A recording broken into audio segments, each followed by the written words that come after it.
Hello everyone. आज हम इस वीडियो में एक मोस्ट इम्पॉर्टेंट टॉपिक का डिस्कशन करने वाले हैं जो कि है मुग़ल साम्राज्य। तो मुग़ल साम्राज्य से रिलेटेड जितने भी इंपॉर्टेंट टाइप ऑफ क्वेश्चंस बन सकते हैं उनको हम इस वीडियो में कम्प्लीटली डिस्कस करने वाले हैं। तो सबसे पहले जो हमारा प्रश्न है, मुग़ल साम्राज्य के शासकों का सही क्रम कौन सा है। यानी कि जो भी मुग़ल एम्पायर्स आए थे उनका एक ट्रिक होता है सही क्रम याद रखने का। वो ट्रिक है BHAJSA। ठीक है, B for Babur, H for Humayun, A for Akbar, J for Jahangir, S for Shahjahan and A for Aurangzeb. तो भाजपा आपको पता होगा BHAJPA, तो ये एस की जगह पी होता है, बस यहाँ पे आपको एस कर देना है यानी कि शाहजहां। तो आप इस तरीके से जो करेक्ट आंसर इसका हो जाएगा ऑप्शन नंबर सी, यानी कि बाबर, हुमायूं, अकबर, जहांगीर, शाहजहां, औरंगज़ेब और बहादुर शाह। ठीक है, बाबर मुगल साम्राज्य का संस्थापक था। इसने 1526 में इब्राहिम लोदी के साथ पानीपत की पहली लड़ाई लड़ी थी और मुगल साम्राज्य की नींव स्थापित कर दी थी। और उनकी जो आत्मकथा यानी कि बाबर की आत्मकथा जो है वो तुजुक ए बाबरी तुर्की भाषा में लिखी गई थी। और जो हुमायूं था, ये हुमायूं बाबर का पुत्र था। हुमायूं की आत्मकथा उसकी बहन जो गुलबदन बेगम ने लिखी थी, हुमायूं नामा। ठीक है, ये सभी चीज़ें आपको ध्यान में रखनी है। पहला मुगल सम्राट बाबर ये कहाँ से भारत में आया था, तो इसका करेक्ट आंसर हो जाएगा फरगना। ये फरगना का शासक था, रूलर था। और बाबर भारतीय उपमहाद्वीप में मुगल साम्राज्य का संस्थापक था। इसने 1526 से 1530 तक मुगल वंश पर शासन किया। और बाबर फरगना ये अफ़गानिस्तान के पास में है, वहाँ से भारत आया 1494 में। जब वो केवल 12 वर्ष का था तभी वो फरगना के सिंहासन पर बैठ गया था। जिंदा पीर किस मुगल सम्राट को कहा जाता है, करेक्ट आंसर औरंगज़ेब। ठीक है, औरंगज़ेब को हम जिंदा पीर के नाम से जानते हैं। क्यों पता है? क्योंकि वो अपने जो धार्मिक आदर्श उसके थे उसके प्रति वो बहुत कठोर किस्म का व्यक्ति था। और उसने जो इस्लाम के नियम ये सब होते थे उसका पालन बहुत ही कड़ाई से किया। ठीक है, तो इसको जिंदा पीर, पीर ऐसे आपको पता होगा मुसलमानों में पीर बाबा, या जैसे हमारे संत साधु वगैरह होते हैं, तो ऐसे ही मुसलमानों में पीर कहा जाता है। तो जिंदा पीर कहा जाता है क्योंकि ये बहुत ही कट्टर टाइप का व्यक्ति था औरंगज़ेब अपने इस्लाम धर्म के प्रति। अकबर ने अपना इबादत खाना कहाँ बनवाया था, इसका करेक्ट आंसर हो जाएगा फतेहपुर सीकरी में।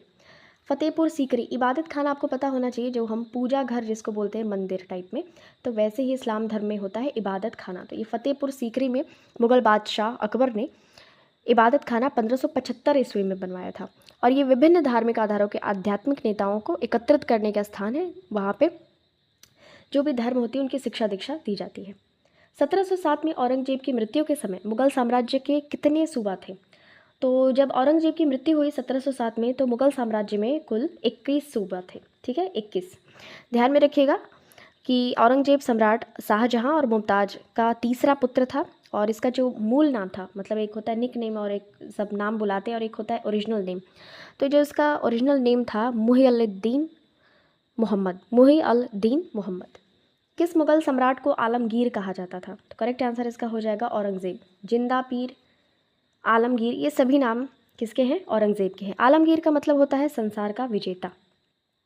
अमरकोट के राजा विरसाल के महल में किस मुगल सम्राट का जन्म हुआ था, तो अकबर का जन्म हुआ था अमरकोट के राजा वीर साल के महल में। ठीक है, ध्यान में रखिएगा 1542 ईस्वी में हुआ था।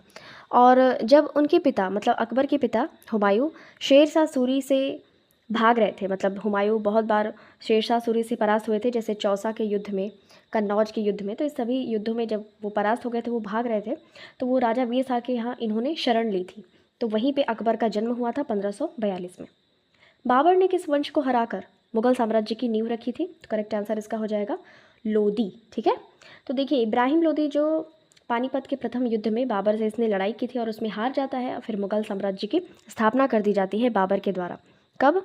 1526 में। ठीक है, पानीपत की दूसरी लड़ाई किसके बीच में हुई थी, तो करेक्ट आंसर इसका हो जाएगा अकबर और हेमू के बीच में। तो 1556 में पानीपत की दूसरी लड़ाई अकबर और हेमू के बीच में हुई थी, जिसमें अकबर की जीत हुई और मुगल साम्राज्य और मजबूत हो गया। दीन इलाही धर्म की स्थापना किसने की थी, करेक्ट आंसर इसका हो जाएगा अकबर। तो अकबर ने 1582 में दीन इलाही नामक एक नए धर्म की स्थापना की, जिसका उद्देश्य विभिन्न धर्मों के सर्वोत्तम पहलुओं को एकजुट करना था। हुमायूं को किसने हराया और भारत से बाहर कर दिया, तो हुमायूं को किसने हराया था, तो इसका आपको अभी मैंने बताया शेर शाह सूरी। शेरशाह सूरी ने हुमायूं को बुरी तरीके से हराया था कई युद्धों में। जैसे 1540 में बिलग्राम या कन्नौज का युद्ध हुआ था, तो इसमें शेरशाह सूरी ने हुमायूं को हरा दिया था, मतलब उन्हें भारत छोड़ने पर मजबूर कर दिया, इस तरीके से हराया। और शेरशाह ने फिर सूरी वंश की स्थापना भी की। अकबर का प्रसिद्ध प्रशासनिक सुधार क्या था? करेक्ट आंसर इसका हो जाएगा मनसबदारी प्रणाली। ठीक है, तो अकबर ने मनसबदारी प्रणाली की शुरुआत की थी, जिसके तहत साम्राज्य के अधिकारियों और सेनापतियों को एक रैंक दिया जाता था। ठीक है, और उसी के अकॉर्डिंग उनको सैलरी या वेतन दी जाती थी। अकबर ने 1576 में हल्दी घाटी का युद्ध किससे लड़ा? तो महाराणा प्रताप के साथ में अकबर ने ये लड़ाई लड़ी थी और 1576 में ये लड़ी थी। ठीक है, जहांगीर का असली नाम क्या था? तो करेक्ट आंसर इसका हो जाएगा सलीम। क्योंकि देखिए, जो शेख सलीम चिश्ती हैं उनसे अकबर बहुत ही ज़्यादा इन्फ्लुएंस यानी कि प्रभावित थे। तो जहांगीर का नाम उन्होंने उन्हीं सूफ़ी संत के नाम पे अकबर ने रखा कि जहांगीर का नाम सलीम रखा जाएगा। फिर बाद में वो जहांगीर के नाम से जाने जाते हैं। और जब अकबर यानी कि जहांगीर के फादर, इनकी मृत्यु हो जाती है 1605 में, तो मुग़ल साम्राज्य की गद्दी जहांगीर के नाम आ जाती है, वो संभालते हैं। शाहजहाँ का सबसे प्रसिद्ध निर्माण कौन सा है? तो ये सभी को पता होगा, ताजमहल। 7 आश्चर्य, दुनिया के 7 आश्चर्य में शामिल भी है।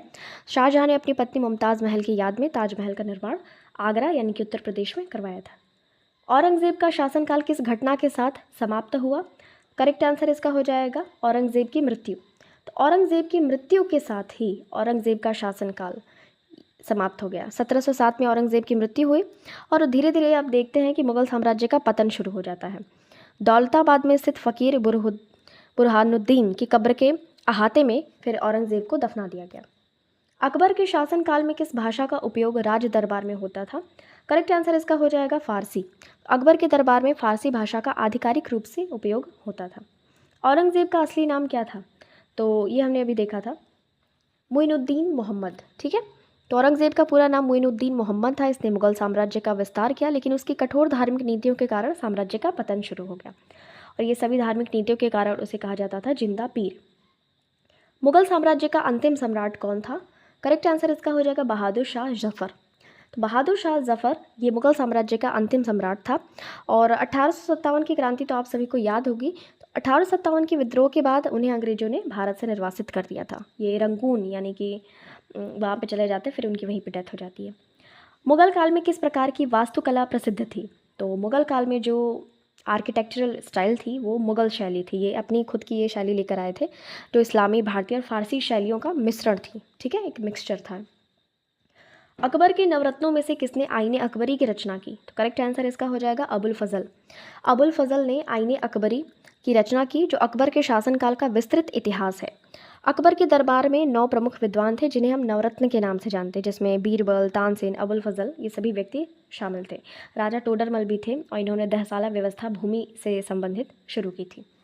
मुगल शासन व्यवस्था में मनसबदारी प्रणाली किसने शुरू की? तो करेक्ट आंसर हो जाएगा अकबर। ओके, तो अकबर ने मनसबदारी प्रणाली की शुरुआत की, जिसके तहत प्रशासनिक और सैन्य अधिकारियों को मनसब यानी कि रैंक दी जाती थी। ठीक है, मुमताज़ महल का असली नाम क्या था? करेक्ट आंसर इसका हो जाएगा अंजुमन बानो बेगम। तो अंजुमन बानो बेगम ये मुमताज़ महल का असली नाम था। और ध्यान में रखिएगा, ये शाहजहाँ की पत्नी थी, इनकी याद में ताजमहल बनवाया गया। बाबर का जन्म कहाँ हुआ था? करेक्ट आंसर इसका हो जाएगा फरगना में। बाबर का जन्म 1483 में फरगना में हुआ था, और ये अब उज्बेकिस्तान का हिस्सा है। ताजमहल का निर्माण करवाया था शाहजहाँ ने, और ये वही पत्नी मुमताज़ महल की याद में करवाया था, और ये विश्व धरोहर स्थल वर्ल्ड हेरिटेज साइट में भी इंक्लूडेड है। सफ़ेद संगमरमर से बना है। लाल किले का निर्माण ये भी शाहजहाँ ने करवाया था, और ये कहाँ पे है? दिल्ली में 1648 में करवाया था। हुमायूं की मृत्यु कैसे हुई? तो पुस्तकालय की सीढ़ियों से गिरकर। दीन पनाह नाम का एक पुस्तकालय इसने बनवाया था दिल्ली में। 1556 में इसकी मृत्यु होगा। ठीक है, किस मुगल शासक के समय नवरत्न विद्यमान थे? तो अभी हमने देखा था अकबर के टाइम ड्यूरेशन में नवरत्न कहे जाते थे, और ये 9 रत्न यानी कि 9 मंत्रियों का एक समूह था।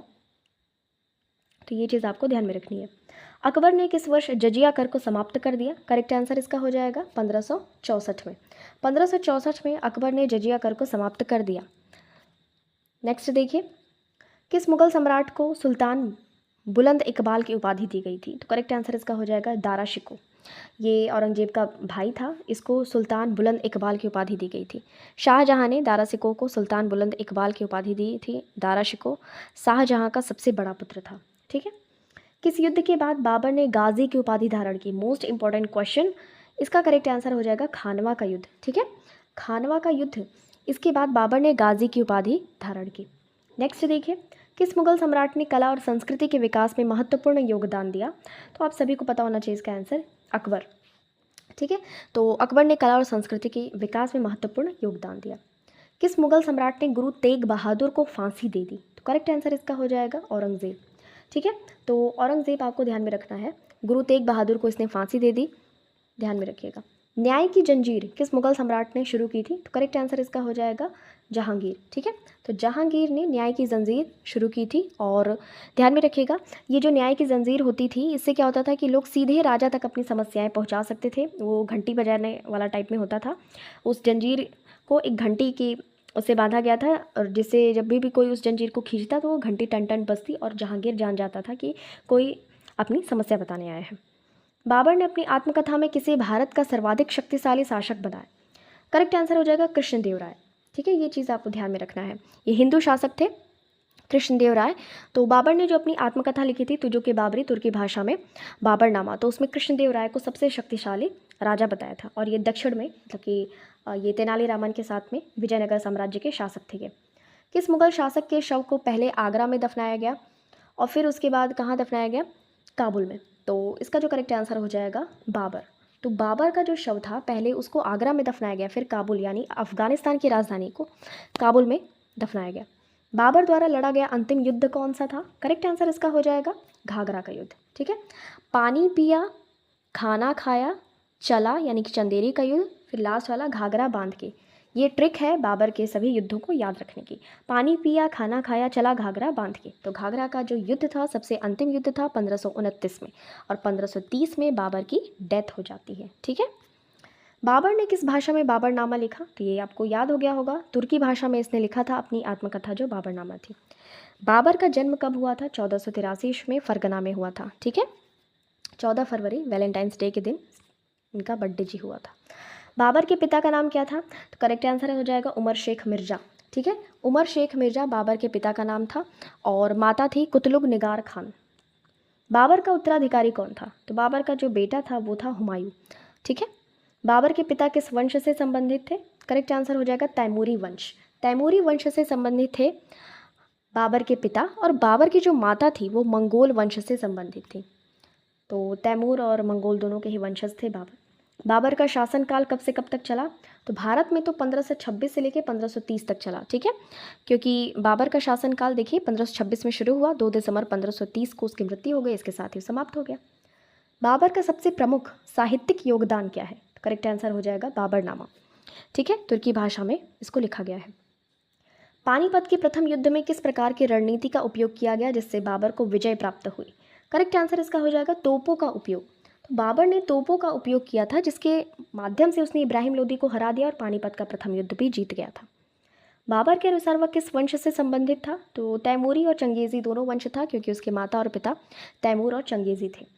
बाबर द्वारा लड़ा गया खानवा का युद्ध किसके खिलाफ में था? तो करेक्ट आंसर इसका हो जाएगा राणा सांगा।